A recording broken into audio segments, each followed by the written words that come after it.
There are some of us, I'm sure, who feel a bit loose ends now that Christmas Day is over. The gifts are all opened, the food has been consumed, the house is a mess, and we feel a bit listless. There's the sense that the big event we spent so much time and energy planning, it's over and it's done, and there's nothing lying ahead to energize us and to move us to action. We're experiencing a bit of a letdown from all the festivities of the season. Certainly, it's not just something like Christmas that can leave us with that feeling. We'll hear someone rave about a movie or a book, and then we decide to take in the movie, read the book. We kind of shrug our shoulders when it's done, wondering what was the big deal. Then there's some really big things that we spend weeks and months anticipating and planning for. And once that event occurs, we don't see anything out ahead. We may have had that experience after a holiday, vacation, wedding, a birth, a marathon, and we're thinking, what now? Linda has been through that kind of thing, as I suspect many of us have. For instance, she was thinking back to when her daughter arrived. And as many of you know, she's adopted. She and Mike had waited and waited to get the call and have the news that they were now parents. And that came quite suddenly. One day Linda was teaching, and 24 hours later, their daughter was in their arms. The big occasion they had dreamed about and hoped for so long had finally happened. Linda and Mike began to settle into the new routine of what it meant to be parents and acquired all the equipment and skills needed to make her comfortable and safe. One day, when Aaron was about 6 to 8 months old, Linda recalls driving away from their house thinking, this is it. This is the way life is always going to be.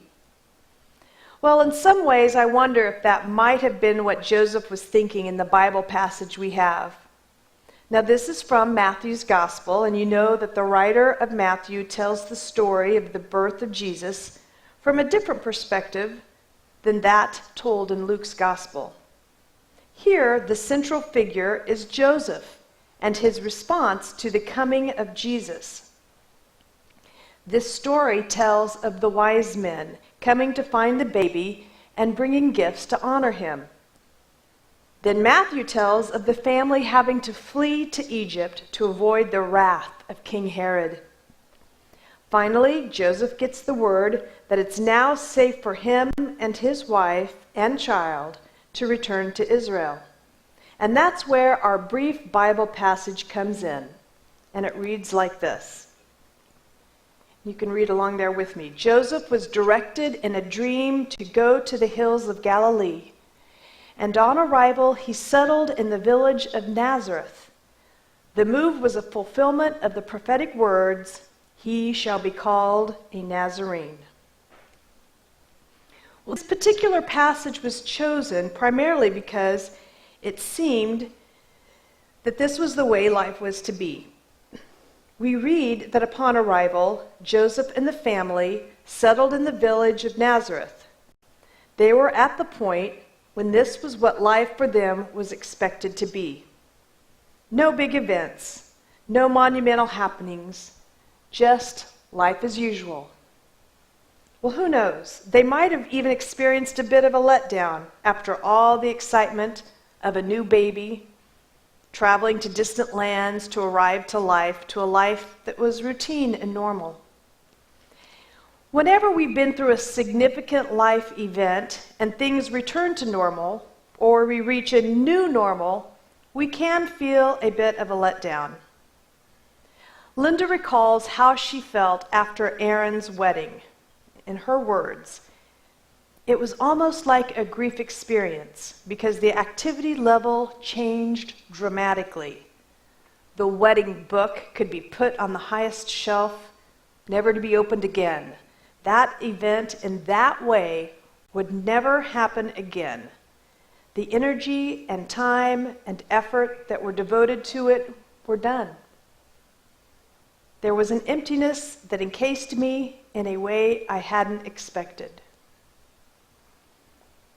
So what about you? Have you had that kind of experience? If so, what do? How do we handle it? What's the best course for us to follow? Well, there's a lot out there on the internet about letting down after the holidays or after any major life event, but it all sounds pretty much the same. Nonetheless, I thought it might be a good idea to throw out some of the possible ways we might deal with this letdown and begin to move forward again.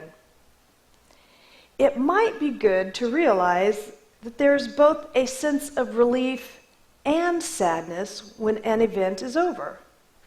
I read several times that it's like what happens to a runner after a marathon. The happy chemicals in the brain turn off after a thrilling finish to the race, and the opposite reaction of sadness begins to unfold. It's slower to happen and usually slower to go away, but maybe we can be a little more patient, a little more understanding if we know that. It's a normal pattern. We can prepare ourselves. We can learn to expect it. Well, let's say that we're going through a bit of a letdown after Christmas. And what steps might we take to deal with the sadness or emptiness we might be feeling? One valid way is to try to take good care of ourselves. We've probably overindulged in one way or another, so we may need to pay closer attention to eating properly and getting more rest. It might be a good idea to pamper ourselves even.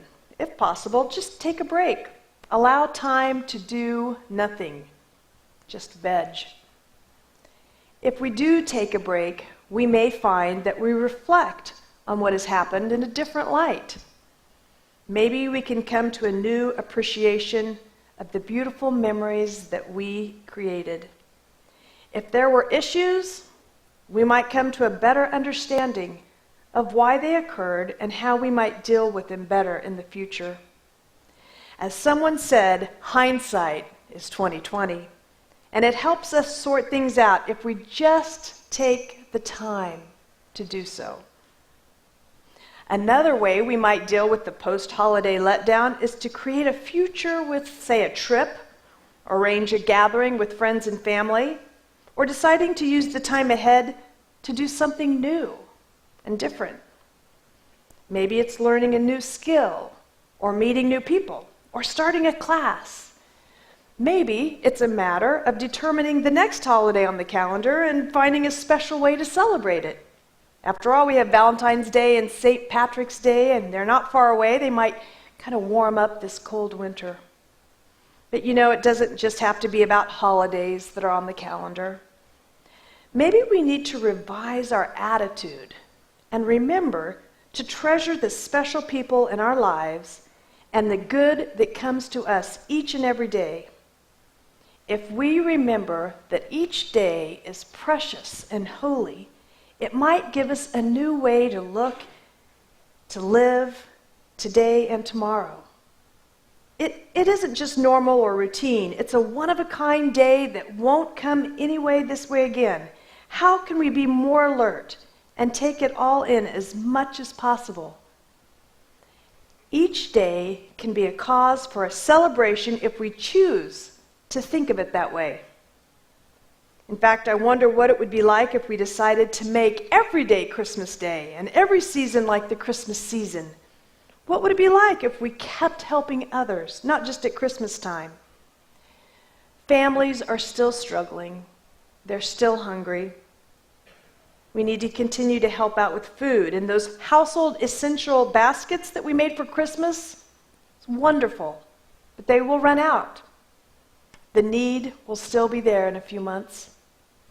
How can we keep the spirit of generosity going when today is not Christmas Day? There are still lonely people sitting in our retirement homes who would welcome a visit from a friend or family member to make their day a little brighter. And there are neighbors who are grieving. They could benefit from a thinking of you card or a note. There are old friends who might really enjoy hearing from us, phone call or a note. There are students who are struggling in school who would appreciate someone to help them to learn to read better or help them understand math a little better. There are plenty of times when the presence of someone who cares enough to be there can make a world of difference, especially when spirits are low or the future looks bleak. Just offering a little hope and a little care in even the simplest of ways can help more than we'll ever know. One of the things that I've found is that getting outside ourselves can help us deal with any letdown we might be experiencing. And one way to do that is to keep the spirit of Christmas alive all year long by showing kindness, helping others, offering a warm smile, a gentle hug. We can be the sign of God's love in this world in so many ways. And I'll tell you what, reaching out to others will take away any letdown that you may have experienced. Well, we don't want to wait for Christmas or any holiday to celebrate God's loving presence in the world. Let's make up our own holidays and celebrations all year long. Well, after all, it's the 20th year of the garden. We have that to celebrate. So let's do so right now.